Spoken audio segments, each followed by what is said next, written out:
सुनिए ना, अब राहुल के लिए लड़की देखना शुरू कर दो। अब वो कमाता भी है और उसकी शादी की उम्र भी हो गई है। तुम ठीक कहती हो पायल, लेकिन सच कहूं तो मुझे ऑफिस के काम से फुर्सत ही नहीं, तो ये काम मैं तुम्हें ही सौंपता हूँ। इतनी बड़ी जिम्मेदारी आप मुझे क्यों दे रहे हैं? माँ बाबा के जाने के बाद जब तुमने इस घर की सारी जिम्मेदारियां इतने अच्छे से संभाल ली, तो फिर ये क्यों नहीं? भैया बिल्कुल ठीक कह रहे हैं भाभी, और वैसे भी हम दोनों ने सारा दिन काम के चक्कर में बाहर ही रहना है, घर पर तो आपको ही रहना है ना उसके साथ, तो आप खुद ही ढूंढो अपनी देवरानी। ये है पायल, जिसके सास ससुर की मौत कई साल पहले ही हो चुकी थी। पायल गरीब घर से थी और समझदार भी थी। उसने आते ही सारा घर संभाल लिया था। अपने देवर और पति की बात सुनने के बाद अगले दिन से ही पायल अपने देवर के लिए लड़कियां देखना शुरू कर देती है, लेकिन उसे एक लड़की भी समझ में नहीं आती। ऐसे ही कुछ दिन बीत जाते हैं, लेकिन इसी दौरान राहुल को एक अमीर घर की लड़की रिया मिलती है, जिससे दोस्ती के कुछ दिन बाद ही दोनों में प्यार हो जाता है और फिर राहुल उसे सबसे मिलवाता है। पायल और प्रवेश रिया के घर वालों से मिलते हैं, जहां शुरू में तो वो इस शादी के लिए मना करते हैं क्योंकि राहुल बड़े घर का लड़का नहीं था, लेकिन फिर रिया की मर्जी के आगे उन सबको झुकना ही पड़ता है और वो उनकी शादी के लिए मान जाते हैं। फिर एक रोज पायल की पड़ोसन सरला मौसी वहां आती है। सरला की आदत थी, वो अक्सर लोगों के घरों में फूट डलवाती थी और मजे लेती थी। उस रोज भी उसने ऐसा ही किया। देख पायल, ज्यादा ख्याली पुलाव मत पका। इतिहास गवाह है, जेठानी और देवरानी कभी बहनों जैसी नहीं रह सकती। वो नए जमाने की लड़की है, तो जाहिर है तुझसे तो तेज तर्रार ही होगी ना। तो एक बात समझ ले, तूने अगर जरा भी ढील दी ना तो बस घर की डोर खिंच जाएगी तेरे हाथ से। रिया अमीर घर से थी, इसलिए उसकी शादी बड़े धूमधाम से होती है और वो अपने साथ खूब सामान भी लाती है। वाह, नई बहू तो कितने पैसे वाली घर से आई है, ये तो अपने साथ कितना दहेज लाई है। लेकिन जब बेचारी पायल आई थी, 2 जोड़ी कपड़े में ही आ गई थी। ये सब सुनकर पायल को अपनी देवरानी से जलन होने लगती है। शादी के बाद पायल उसे रहने के लिए ऊपर बना हुआ नया कमरा देती है, लेकिन कुछ ही दिनों में उसे नीचे का घर पुराना लगने लगता है और वो अपने पति से कहकर उस नए कमरे में शिफ्ट होने की बात करती है। होंगे वो अमीर घर से, लेकिन मेरे बाबा भी गांव के सरपंच हैं। हाँ, गरीब है लेकिन इज्जत वाले हैं, और मैं उससे पहले इस घर में आई हूँ, इसलिए ऊपर वाले नए कमरे में तो मैं ही रहूंगी। रिया अमीर घर से थी लेकिन समझदार थी, इसलिए वो चुपचाप अपना ऊपर का कमरा अपनी जेठानी को दे देती है और खुद नीचे के फ्लोर पर शिफ्ट हो जाती है। और फिर कुछ ही दिनों के अंदर, भाभी आपने ये छत का दरवाजा क्यों लॉक किया हुआ है? मुझे कपड़े सुखाने ऊपर। क्यों? ऊपर क्यों सुखाने? नीचे भी तो जगह है ना, और वैसे भी ये हमारा पोर्शन है, तो हमें भी तो कुछ प्राइवेसी चाहिए होती है ना। रिया ने शुरू में तो कुछ नहीं कहा, लेकिन धीरे धीरे उसे पायल का बर्ताव और उसकी हरकतें खटकने लगी। और फिर एक दिन, बस अब बहुत हो गया भाभी, और ये सब क्यों कर रही हैं? आपको मुझसे परेशानी क्या है? परेशानी मुझे क्यों होगी? हाँ, क्योंकि आप मुझे हर समय परेशान करती हो। मेरे क्या इतने बुरे दिन आ गए हैं? मुझे और भी काम होते हैं, समझी ना। भाभी, अगर आपके मन में कोई बात है तो हम बात कर सकते हैं, पर ऐसे एक दूसरे से मनमुटाव रखेंगे तो बड़ी दिक्कत हो जाएगी सच में।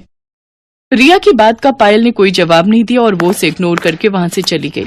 अब तो रिया ने भी ठान लिया था कि वो भी अपनी जेठानी से वैसा ही व्यवहार करेगी जैसा वो उसके साथ कर रही थी। नतीजा ये हुआ कि आए दिन दोनों में बिना बात के खटपट होने लगी। उनकी इस तरह की लड़ाइयों से प्रवेश और राहुल भी परेशान हो गए। फिर एक दिन जब भरी दोपहर में पायल सब्जियां और राशन लेकर घर आई तो कई बार डोरबेल बजाने के बाद भी रिया ने घर का दरवाजा नहीं खोला। गर्मी से बेहाल पायल का पारा और चढ़ने लगा। रिया, ओ रिया, अरे कहाँ मर गई? उफ, अरे दरवाजा खोल जल्दी से। भाभी, अभी 15 मिनट और लगेंगे, वो मैं बाथरूम में हूं ना, इसलिए। रिया ने झूठ बोला था। वो ये सब पायल को सबक सिखाने के लिए कर रही थी। उधर तेज धूप में खड़ी पायल का गुस्सा बढ़ता जा रहा था, और फिर जब काफी देर बाद रिया ने दरवाजा खोला तो पायल ने उसे खूब खरी खोटी सुनाई। नतीजा उस दिन देवरानी जेठानी के बीच इतना झगड़ा हुआ कि दोनों ने अब एक दूसरे से बात करना ही बंद कर दिया। कई महीने ऐसे ही बीत गए और फिर आया बारिश का मौसम। ओहो, ये बारिश कभी भी आ जाती है। उफ, मेरे कपड़े बड़ी मुश्किल से सूखे थे। तेज बारिश में रिया के सारे कपड़े भीग गए थे और ये देखकर पायल बस हंसे जा रही थी। और ये देखकर रिया को बहुत गुस्सा आ रहा था, लेकिन उसने पायल से कुछ नहीं कहा और चुपचाप अपने भीगे कपड़े लेकर अपने कमरे में आ गई। लेकिन तभी उसे कुछ याद आया। ओहो, ऊपर जाते हुए बेलन मेरे हाथ में था, लगता है ऊपर छत पर ही छोड़ आई, जाकर लाना पड़ेगा। बस महारानी ने फिर से छत का दरवाजा न लॉक कर लिया हो। रिया फौरन वापस छत पर गई तो दरवाजा खुला हुआ था। वो जैसे ही अपना बेलन लेकर वापस मुड़ी तो उसने देखा कि पायल तेज बारिश में भीगते हुए अमरे कमरे की छत पर चढ़कर ईंटों के सहारे पन्नी लगा रही थी। अब हंसने की बारी रिया की थी और रिया ने इस मौके को जाने भी नहीं दिया। वो खूब हंसी और पायल भी खूब चिढ़ी। फिर रिया वापस नीचे आ गई, लेकिन जब कई घंटों तक बारिश नहीं रुकी और पायल के कमरे में लगातार पानी टपकता ही रहा तो रिया को पायल के लिए बुरा लगा। फिर कुछ सोचकर उसने ऊपर आकर पायल से कहा, भाभी अब बस करो, कपड़े बदल लो और नीचे आ जाओ वरना बीमार पड़ जाओगी, मैं चाय बना देती हूँ। रिया की बात सुनकर पायल हैरान थी, लेकिन सच तो यही था कि वो भी पानी सींच कर परेशान हो चुकी थी। वो फौरन कपड़े बदल कर नीचे गई तो रिया ने उसे गर्मा गर्म चाय पकड़ा दी। दोनों साथ बैठकर चाय पी रही थी, लेकिन आपस में कुछ बोल नहीं रही थी। तभी राहुल और प्रवेश भी घर आ गए। वो दोनों रिया और पायल को एक साथ चाय पीते देख हैरान भी थे और खुश भी। दूसरी तरफ बारिश लगातार हो रही थी। नतीजा ये हुआ कि रात के वक्त पूरे मोहल्ले में बाढ़ आ गई और नीचे होने की वजह से रिया और राहुल के कमरे में रात के वक्त पानी भरने लगा।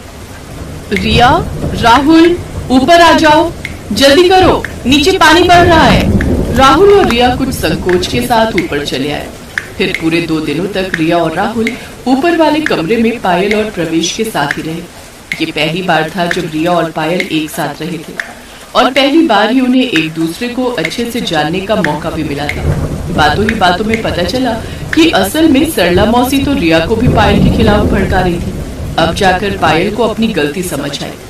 फिर एक दिन, अब अरे तुम दोनों एक साथ? हाँ मौसी, क्यों?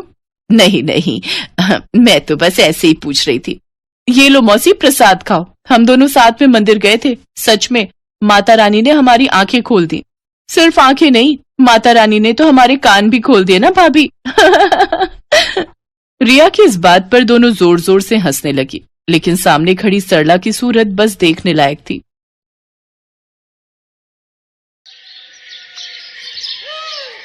दिल्ली शहर में रहने वाली ऐश्वर्या दिखने में बेहद खूबसूरत थी। अपने माता पिता धर्मेंद्र और हेमा की वो इकलौती बेटी थी, जिस वजह से वो उनकी बेहद लाडली थी। ग्रेजुएशन पूरी होने के बाद उसके माता पिता उसकी शादी के लिए लड़का ढूंढने लगे। मेरी बेटी अब जवान हो गई है, अब उससे शादी करके दूसरे घर जाना होगा, लेकिन मेरा तो ये सोच सोच कर ही बुरा हाल हो रहा है कि उसके जाने के बाद उसके बिना हम कैसे रहेंगे जी। इसी बात की चिंता तो मुझे भी खाई जा रही है हेमा। धर्मेंद्र चौहान का दिल्ली शहर में अपना 2 मंजिला मकान था, जिसमें ग्राउंड फ्लोर पर वो खुद रहा करते थे और ऊपर की मंजिल बिल्कुल खाली थी।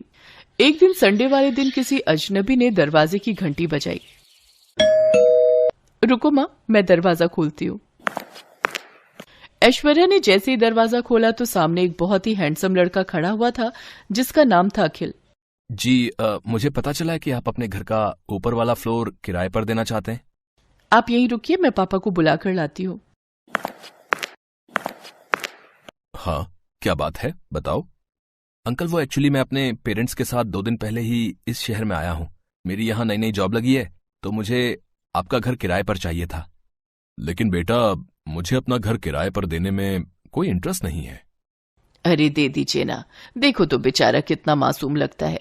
और वैसे भी कल को जब ऐश्वर्या ब्याह करके चली जाएगी तब हम इस घर में अकेले ही रह जाएंगे, तो कम से कम और कोई होगा तो मन तो लगा रहेगा ना। आंटी जी, आपने बिल्कुल ठीक कहा। जब आपकी बेटी शादी करके चली जाएगी तो मैं आपका मन अच्छे से लगा कर रखूंगा, आपको बिल्कुल भी बोर नहीं होने दूंगा। अरे वाह बेटा, तुम तो बहुत अच्छी बातें करते हो और जल्दी घुल मिल भी जाते हो। एक काम करो, तुम अपने पेरेंट्स के साथ कल ही ऊपर वाले फ्लोर पर रहने आ जाओ, मैं तब तक साफ सफाई करवा कर रखूंगी। अरे नहीं आंटी जी, आपको परेशान होने की बिल्कुल भी जरूरत नहीं है, मैं खुद ही आकर सारी साफ सफाई कर लूंगा। अगले ही दिन अखिल अपनी माँ आशा और पिता रमेश के साथ उनके घर में शिफ्ट हो जाता है। अखिल स्वभाव का बहुत ही अच्छा लड़का था। अपनी चुलबुली बातों और हंसते हुए चेहरे से वो सबका मन जीत लेता था। हेमा चौहान को अखिल बहुत पसंद आता है।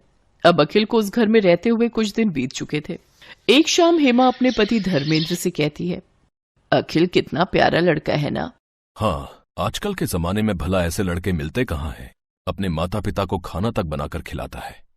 अजी, खाने की क्या बात करते हो, जब उसकी मेड नहीं आती तो वो घर का भी सारा काम खुद ही करता है। हमारी बेटी को भी काश ऐसा ही कोई लड़का मिल जाए। ऐसा ही कोई क्यों, अपना अखिल बुरा है क्या? लेकिन वो तो हमारे किराएदार हैं। हाँ तो ये तो अच्छी बात है ना, इससे हमारी बेटी भी अपने पास ही रहेगी। आप हाँ कहो तो मैं कल ही उसके माता पिता से रिश्ते की बात आगे बढ़ाती हूँ। हाँ ठीक है। फिर एक दिन मौका पाकर हेमा अखिल और उसके परिवार से इस बारे में बात करती है और फिर सबकी रजामंदी से दोनों की शादी हो जाती है। अगले दिन जब सुबह अखिल सोकर उठता है तो ऐश्वर्या को ना पाकर अपनी माँ से पूछता है, माँ ऐश्वर्या कहाँ है? पता नहीं बेटा, मैं भी उसे ही ढूंढ रही हूँ। आज उसकी पग फेरों की रस्म जो है। लेकिन ऐश्वर्या तो बड़े मजे से अपने पेरेंट्स के पास जाकर चाय पी रही थी। ऐश्वर्या तुम वहां क्या कर रही हो? चाय पी रही हूँ, मुझे अपने इस कप में ही चाय पीना पसंद है और बाथरूम भी मैं सिर्फ अपना ही यूज करती हूँ, ऊपर का वो रूम मुझे पसंद नहीं। अरे बहू, आज तुम्हारी पग फेरों की रस्म थी लेकिन तुम तो अकेले ही मायके पहुंच गई। चलो कोई नहीं, अब मैं अखिल को नीचे भेजती हूँ तुम्हें लेने के लिए। क्या सासू माँ, आप भी आ तो रही हूं मैं। इसके बाद आशा उसे पहली रसोई बनाने के लिए कहती है, लेकिन 5 मिनट के अंदर ही ऐश्वर्या हलवा लेकर पहुंच जाती है। अरे वाह, हमारी बहू तो बहुत तेज है। 5 मिनट भी नहीं हुए इसे गए हुए और हलवा बनाकर ले आई। नहीं पापा जी, ये तो नीचे मम्मी ने बनाया था तो मैं ऊपर ले आई। बहू, अब वो तुम्हारा मायका है और ये तुम्हारा ससुराल। हाँ तो क्या फर्क पड़ता है। अच्छा वो सब छोड़िए और ये बताइए कि आप इस महीने का किराया कब दे रहे हैं? पापा ने कहा था आपसे पूछ लूं। लेकिन बहू, अब तो हम रिश्तेदार हैं, क्या अभी भी तुम्हारे पापा हमसे किराया लेंगे? हाँ पापा जी, मेरे पापा ना हिसाब के एकदम पक्के हैं। अगर आप नहीं दोगे तो वो मुझसे मांग लेंगे, क्योंकि अब मैं इस घर की बहू जो हूं। ऐसे ही एक रोज जब ऐश्वर्या और निखिल अकेले में बैठकर बातें कर रहे होते हैं तो ऐश्वर्या की माँ उसे आवाज देकर नीचे बुला लेती है। ऐश्वर्या बेटी, कहाँ हो तुम? जल्दी से नीचे आ जाओ। कहाँ जा रही हो? अब ये तुम्हारा ससुराल है। मैंने तुमसे कहा था ना कि मुझे नींद अपने कमरे में ही आती है। इतना कहकर वो वहां से चली गई। अगले दिन अखिल घर का राशन लेने जा रहा था तो हेमा ने भी उसे अपनी लिस्ट पकड़ा दी। अरे दामाद जी, जरा ये मेरा भी राशन लेते आना। ठीक है आंटी, मेरा मतलब है सासू माँ। ऊपर वाले फ्लोर पर खड़े रमेश और आशा ये सब देख रहे थे। हे राम, ये ऊपर ससुराल और नीचे मायके में न जाने और क्या क्या दिन देखना पड़ेगा। ऐसे ही कुछ दिन बीत जाते हैं और ऐश्वर्या प्रेग्नेंट हो जाती है। घर में सभी ये जानकर बहुत खुश थे। देखते ही देखते उसे 7 महीने पूरे हो जाते हैं। उफ, यहाँ ऊपर वाले फ्लोर पर तो कितनी गर्मी है, एसी तक नहीं है यहाँ। मुझे ना इस प्रेगनेंसी में ये गर्मी बर्दाश्त नहीं हो रही, इसलिए अब मैं कुछ महीने अपने मायके, मेरा मतलब है नीचे ही रहूंगी, और जब बच्चा पूरे 3 महीने का हो जाएगा तभी ससुराल मतलब ऊपर आऊंगी। लेकिन ऐश्वर्या, ये बात ठीक नहीं है। कोई बात नहीं बेटा, जाने दे बहू को, ऐसी हालत में इसे परेशान ना कर। और ये 4 सीढ़ी नीचे तो जा रही है, जब तेरा दिल करे मिलाए कर इससे। नहीं मम्मी जी, ये बात ठीक नहीं। अखिल 10 दिन में एक बार मिलने आ सकते हैं। अरे आखिरकार वो मेरा मायका है ना, अखिल जी का रोज रोज वहां आना अच्छी बात नहीं। ठीक है बहू, जैसा तुम्हें ठीक लगे। काफी सोच विचार के बाद अखिल एक दिन धर्मेंद्र से मिलने नीचे जाता है। अरे आओ दामाद जी, आज मैं आपका दामाद नहीं बल्कि किराएदार बनकर आया हूँ। पापा, हम ये घर खाली करना चाहते हैं। तभी ऐश्वर्या और हेमा भी वहां आ जाती हैं। लेकिन क्यों अखिल, ये मेरा मायका भी तो है। इसलिए तो खाली करना चाहता हूँ क्योंकि ऊपर ससुराल और नीचे मायके ने मुझे मेरी ही बीवी बच्चों से दूर रहने पर मजबूर कर दिया है। और हाँ, कल ही हम यहाँ से शिफ्ट हो रहे हैं अपने नए घर में, तो परसों मैं अपनी बीवी को लेने आऊंगा एक दामाद बनकर।